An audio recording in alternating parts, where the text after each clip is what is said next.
ጦርነት ባርካችኋል ትባላላችሁ። እውነት ነው ይሄ ነገር?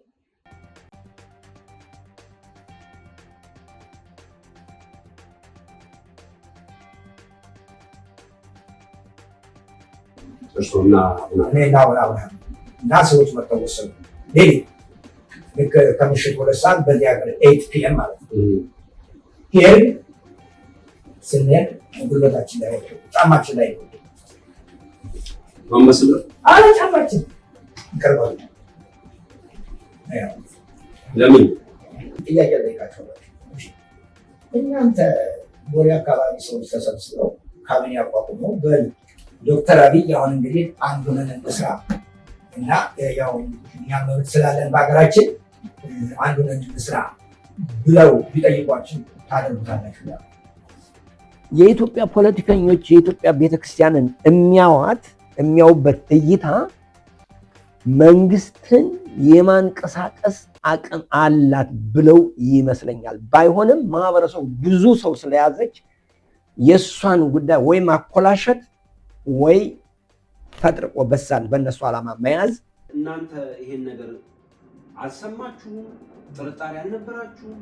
እኔ የፈለግነው ነገር የለም። የፈለግነው ነገር መግባት ነው፣ ገብተናል፣ አለቀ። ከዚያ ውጭ እኔ የሚበላ መጠለያ አግኝቻለሁ። የሆነ ነገር ሰዎቹ በሩም ሲጣላ አይቻልም። እርምጃ ለመውሰድ አልሞከራችሁ ይባላል።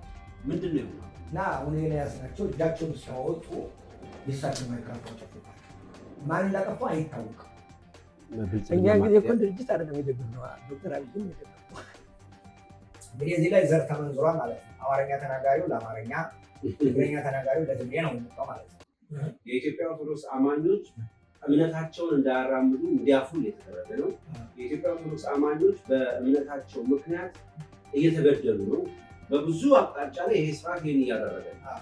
እንደዚህ ጉልበተኛ አጠንቻል ጥራዝ ነጠቅ ፖለቲካ የተነሱ የሚፈክሩበት ሳይሆን በቃ በህግ የታረቀ ማንኛውም ሰው በህግ የሚጠየቅበት ፖለቲካ መሆን አለበት።